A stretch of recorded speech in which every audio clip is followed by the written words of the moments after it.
Welcome back to another reading and correcting of Bottom Rung. With me, not my morning. With me, Kindar, the Tiger Writes, and Ty, the Tiger Supervisor. And no, I'm not editing. At this point, you guys should know me well enough. I do not edit. This is raw. This is what I do. Tibs cornered Jackal. How did you know to have the guards there? He'd waited a day more to let his anger cool than have the fighter worry, and now he wanted to know how Jekyll had managed it. How about we go? No, you're not going. We're not going to the inn or a tavern.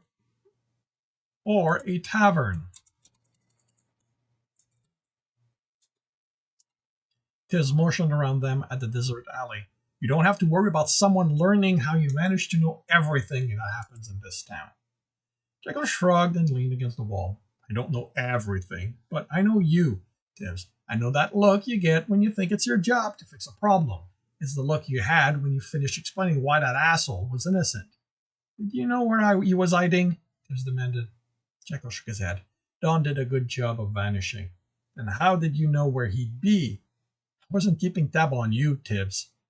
No, how did you know where we'd be? I wasn't keeping tabs on you, Tibbs, Jekyll said with a smile. You're too good at using the roofs. I'd meet another rogue, and I don't trust them not to sell the information. You can trust Tandy. The fighter shook his head. She's not on our team. Yes, she's helping with the training and the information gathering, but that isn't the same as being able to trust her. Okay, if you weren't following me, how did you know where to be with the guards? Jekyll smiled. That's a typo I'm surprised I made. Aru. He's the one I've been keeping track of. Him, I could follow myself. When he got his team together, I knew something was about to happen, and even someone as smart as me knew it was going to be about Dawn. I figured you'd be in the middle of it by then. In the middle of that by then. The guards? Harry isn't happy you got them to help you. Knuckles as hard-assed to his people as the rest of us. I've been commiserating with them on our shared misery. I've also been gathering favors and calling in a few. You were there for how it turned out. Tibbs waited expectantly. I don't know what else you want, Tib. He sighed. I thought you were ready to tell me the truth. I have, Jekyll replied. There's nothing more to it than that. That was a lie. But Tibbs had promised himself he'd let his friend open up in their own time. All right. I'll get you a tankard for forcing you to explain yourself. The fighter smiled. You don't have to do that. I'm happy to answer any of your questions. Okay. Tibbs shrugged and turned away. Then I need to. Now, Tibbs. Jekyll stopped him. I didn't say I wouldn't accept that tankard you're offering. Tibbs smiled at the fighter. I thought so. The end of Merchant's Row was closed off on account of the stench from the corruption that had settled over a 3-building-wide area around the pool. Only the people with the strongest stomach ventured there, and only for good reason. It was what made the cleric kneeling by the pool an anomaly Tibbs couldn't ignore. He'd decided clerics weren't particularly brave. He had to admit they were dedicated. They hailed everyone entering and exiting the dungeon, no matter how they felt about them. But anytime violence happened around them, they were moving in the opposite direction, vanishing before a few punches were exchanged. For a group dedicated to healing injuries, Tibbs thought the reaction odd. He climbed down from the building and covered his mouth with a cloth before stepping into the stink. Karina had bought it for him when she'd found out he kept returning here. It was woven through with essence that made the stench more bearable. The cleric's head was bowed, her hand extended over the corruption, nearly touching it. Under it, the liquid bubbled and turned to clear vapor. She was purifying it, he realized. She looked at him, and he saw she was young, no older than Karina, and tired. Hello, she greeted him. Do you require my assistance? Tibbs shook his head. Her question surprised him. No other clerics had volunteered to help. He tried his best not to think of them as noble, but they were making it difficult. He crouched next to her. What are you doing? Disclosed, the cloth did little to stop the stench. She wasn't wearing one. How did she endure it? She looked at the pool. I am doing what I can to cleanse this mistake. Her voice remained even as she spoke. Is that what purity tells you to do? She smiled at him. You know of the element's demand on us. I know one of the clerics, Tibs replied. He told me that it's different for you than it is for me. She searched his face, his eyes, then nodded. Purity wants this stain. Purity wants this stain on the world removed.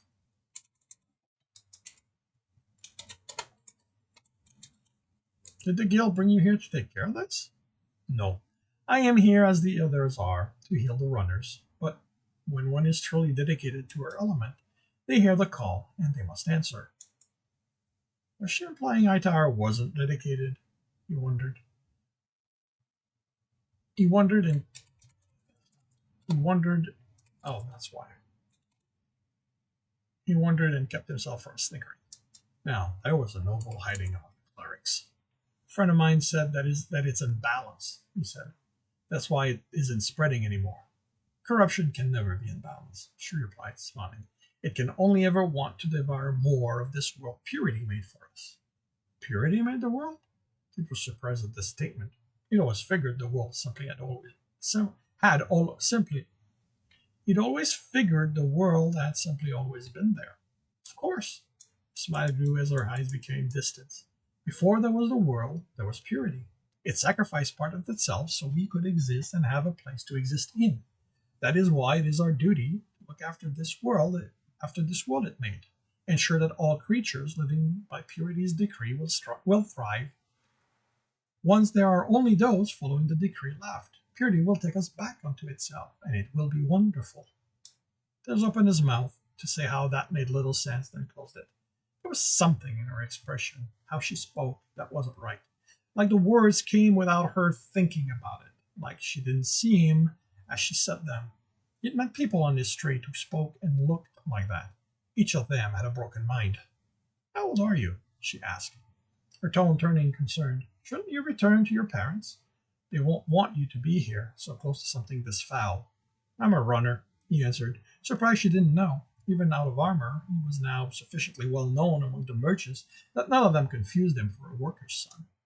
You seem young to be such, she said, and only the flatness of her tone kept him from snapping. I'm old enough to have lost a hand. I'm old enough I'd have lost a hand if I hadn't been sent here. You will not steal, she stated, and in something resembling the tone of her proclamation purity and made the world. It was that or die of hunger, bitterness crept in his voice. He didn't care how broken her mind was. He wouldn't be told how he'd gone about surviving was wrong. Do your parents not provide for you? She asked in dismay. He snorted. I'm straight. No one's ever provided for me. Mama had, he reminded himself, but that had been so long ago. He wouldn't be alive if not for her, but she'd left him alone, had been taken from him. Is straight your name? She asked, sounding confused. Tibs stared at her now. How did she not know what he'd meant? Kumdar had mentioned how purity clerics lived apart from everyone, but how far did one have to be not to know what it meant to be straight? He thought about explaining it to her, but her eyes were distant again.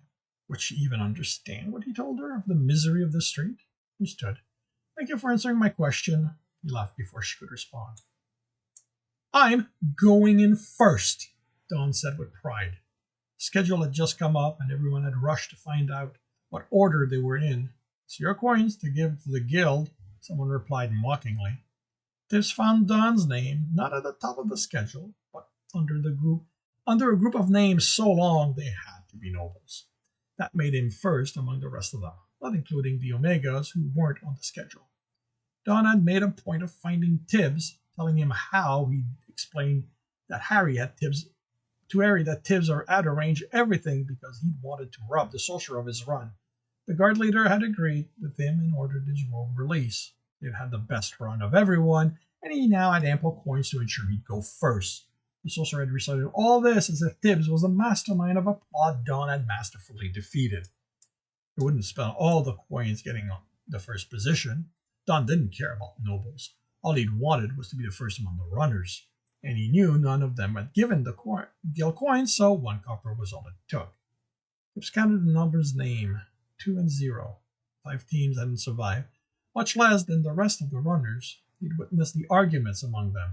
Who would move with whose team? Who among the leaders would remain leaders? He knew one dying in her bed, but Didn't find out yet if Harry had caught the person responsible. Training, into the training ground, only 2 teams of Omegas were left. They had been death in the dungeon, but also many had graduated to Upsilon and were among the teams on the schedule.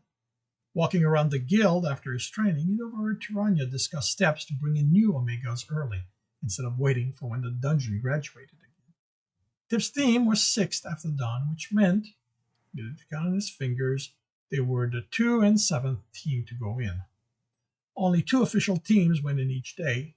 Oh, bucker. Ah.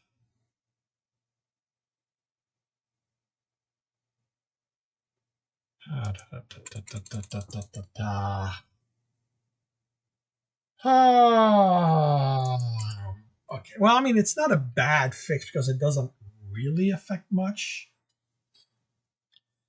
But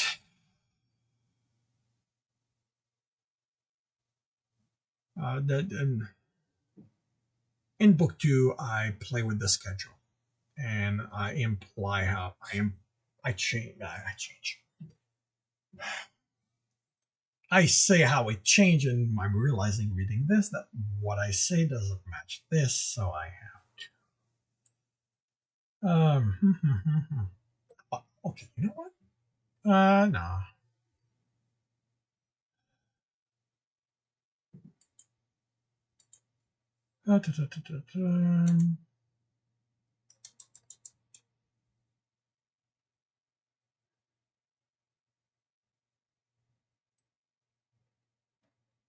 Passage of time is not that important at this point.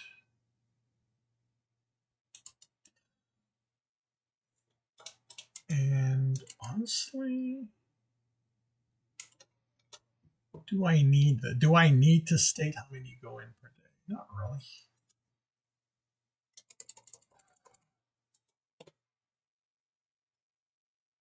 So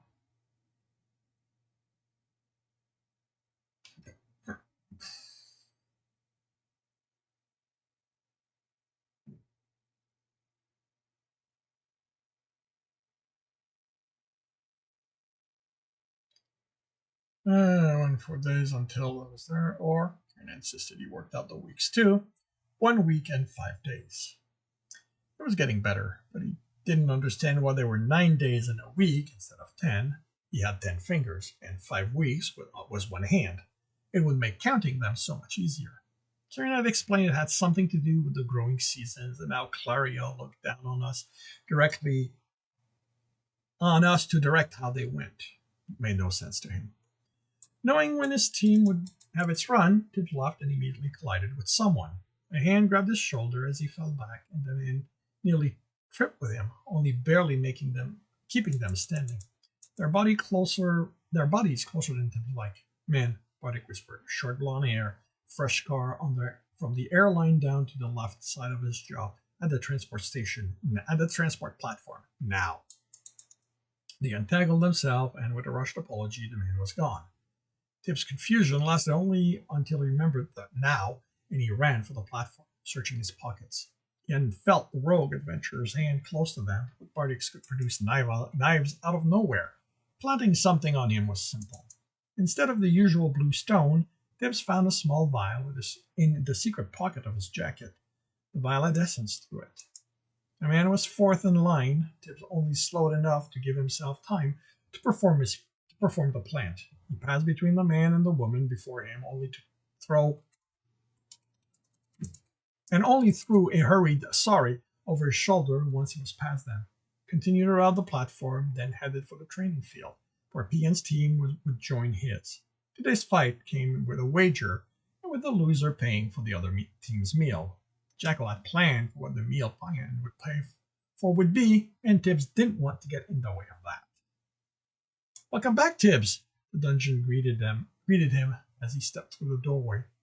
Tibs held his response, although they were deep enough the guards couldn't overhear him. Can you see outside? Serena looked at him worriedly. Still chuckled. I can't see outside, but for me that starts at the bottom of the hill. Tibs was surprised. He thought still began at the door. Doesn't that mean you can make changes there? Not with the way, not with there always being people, but I can watch and listen to them. It's how I've learned a lot about your town. On that subject, Don doesn't like you. You should be careful. He couldn't stop talking about how much more clever than you he is, and how his team should never have doubted him. I nearly sent BB to shut him up, but Ganny wouldn't let me. Tibs coated the floor of the trap room with water, nearly emptying the amulet in the process, and rippled the surface to make it easier to walk on. Don's an asshole, Tibs muttered as he headed for the cache. Also, Robert, please stop. Tibs unlocked it. I don't want to know. How about Payan then? Tibs shook his head. Pants. No shoes. Normal pants, too. Which means they could keep them. The guild didn't want normal clothing, only things they could make use of. So, only clothing with essence woven through them mattered as far as they were concerned. Tibbs, don't you want me to talk to you? So asked, sounding uncertain. I don't mind when I'm not busy fighting. He headed for the exit, but I don't want to know about the other runners. He absorbed the water, the essence taking longer to fill the amulet, both because it would take both because it could take in so much more than his reserve, and because he needed to consciously push the essence into it. I'm sorry. Other than Ganny, you're the only person I can talk with, and I can only do that once you're within my walls. Why can't you talk to me outside? The boulder room was cleared, and the key was taken. Ganny says I can yell further, but I can't hear anything that's outside. And until you're within my walls, there's people around you. Your team already looks at you strangely when you talk with me. I don't want to have the rest of the runners or the guards look at you like that. Tibbs considered as he crossed the warren room, also cleared. I guess it is strange. No one knew a dungeon could talk. Is it just you that can do it, or can every dungeon talk? Ganny says every dungeon talks. We have to, since we all have an assistant like her. Ah! We all have an assistant. You know what? We need to talk with. There we go. Where is she? I expected her to comment on you talking with me. She's working on the third floor. I really shouldn't have given her the whole thing. Really shouldn't have given the whole thing over to her. She's going to make your life difficult. The golem was rubble, the chest was empty, and the stairwell accessible. What is it going to be? Still chuckle. You're going to have to wait. I don't want to ruin the surprise. At the bottom of the stair, his team waited for him. There you are, Jekyll said. I was about to send Maz looking for you. No, you weren't, the archer replied. Just go along with it, Tibbs said. Keeps our leader happy. You didn't have to clear everything without me. Well, Jekyll started, then trailed off. We could hear you converse. We decided you should be able to do so without us staring at you. And that floor's easy. I said we could probably do it without the others at this point. That's an interesting proposition, Stowe said. I think you just gave the dungeon an idea, Tibbs said, and the usher looked horrified. How about we start this floor? Karina indicated the path. Tibbs smiled. How about we cheat? Tibbs, Stowe warned. Not that kind of cheating, he replied, stepping to the edge of the pool. There aren't any creatures here. He laid down. Jekyll, I need you to lower me. He pushed himself partially over the side. Slow down, the fighter said, grabbing his ankle. What are you going to do? Do you have enough essence? Karina asked, looking over the length of the pool. I have the amulet, and that's all water. There should be plenty of essence for me to work with. But you don't know how to manipulate and sense yet, she said. This is going to be good practice. He looked at Jekyll. If you drop me, you will never have dry clothes again. The fighter smiled. Well, Crow does like me walking in nothing but my boots. Karina groaned, and Tibbs rolled his eyes as Jekyll lowered him. With his hand touching the water, he felt the essence there. There was a lot. He tried to manipulate it, only to lose track of all that, except the little his attention was on. Then he realized he was holding that essence, even if it wasn't his. That was new, but not something he could do anything with. He let it go. He called on his reserve, then pulled what was in the amulet. Something nagged him as he did so, but he didn't have the time for it. He spread his essence as wide as it would go, then When it was throughout the water, he iced it, and ice spread from it through the rest of the water, causing it to buckle, crackle, and crack as the ice expanded until the pool was filled with it, broken and uneven. He wondered if he could pull his essence back while leaving the pool frozen. He tried that once he was on the other side. That is interesting, Stowe said with a tone that told Tibs it wouldn't be this simple next time. Tibs yelled as Jackal let go of him. He glared at the grinning fighter from where he was sprawled on the ice. I'm going to fill your boots with water, he threatened. Jackal lowered Karina, then Maz and Kundar, before jumping down and immediately ending up on his ass. He smirked at the laughter.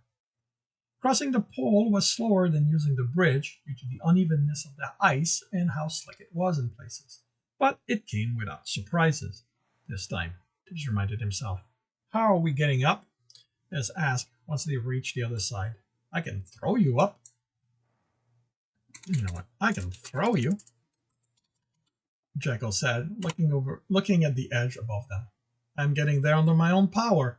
Karina stepped away from them and air whipped around her. I don't think that's a good idea, Jackal called as the wind caught in her robe and lifted her. Seems to be a great idea, Mez said, watching her rise. Then, as the wind moved her robe more, he turned red and looked away. Yes, Jackal mused, I thought that might happen. Don't look! Karina yelled, fighting the wind to push her robe down. Then she was tumbling over and onto the platform. I really wish I hadn't, Mez whispered. You have seen a woman's undergarment, haven't you? Jackal asked, looking at the now even redder Archer. A man shouldn't. You aren't a man. Jackal cut him off. You're a runner. Enjoy life. I said blood. But you have someone, Mez replied, horrified. Jackal chuckled. My man knows I'd never do it, and I'd never do with Karina or any woman is look. All I'd ever do with Karina or any woman is look. How about you, Kamdar? I respect our teammate enough to have looked away the moment I realized what would happen. Tibbs? Fighter asked. I've seen women with a lot less than that on them than Karina. At the surprised look he received, Tibbs sighed.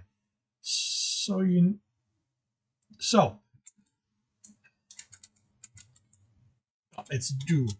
Do you need me to explain how quickly a dead body is stripped until there's nothing on it? He eyed the fighter. I'm beginning to question if you're straight, Jackal. No one's as straight as you, Tibbs. The Jackal replied. Never forget that. Jackal jumped, cut the edge, and pulled himself up, only to be sent flying back over the pool.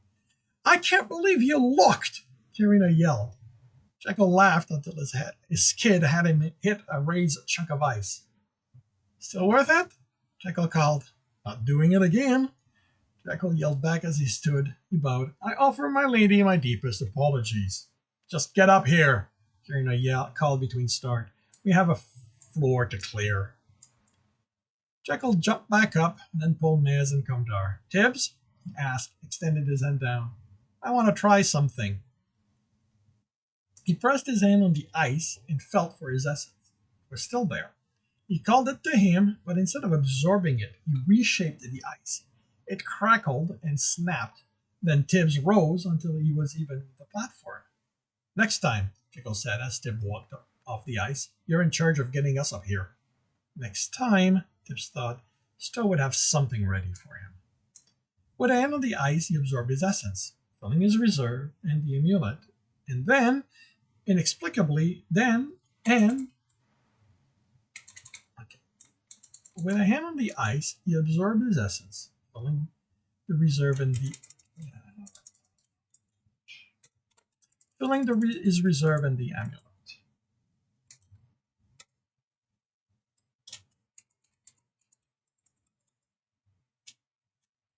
Then, inexplicably, was left with enough essence to coat his arm with water. He looked at it. How could he have more than what he'd started with? Tibbs, Jekyll called from further in. You're going to want to see this. Tested how difficult it was to keep the water on his arm and found it was easy, requiring barely any thought. What is it? He asked as he reached the other, then looked at the room with the 5 golems and now 2 dozen scurrying rats at their feet. The water on his arms splashed on the ground. This is so not fair. And this concludes chapter 59 of Bottom Rung. If you are enjoying this, please subscribe, hit the bell, share with your friend, hit the thumbs up. If you want to read the story, the full story, it is on Royal Road. At this point, book 2 should also be there. Well, be started there. I doubt it's going to be finished now. And the link is in the notes, as well as my Patreon, should you want to support me. And with that, I shall wish you a good day.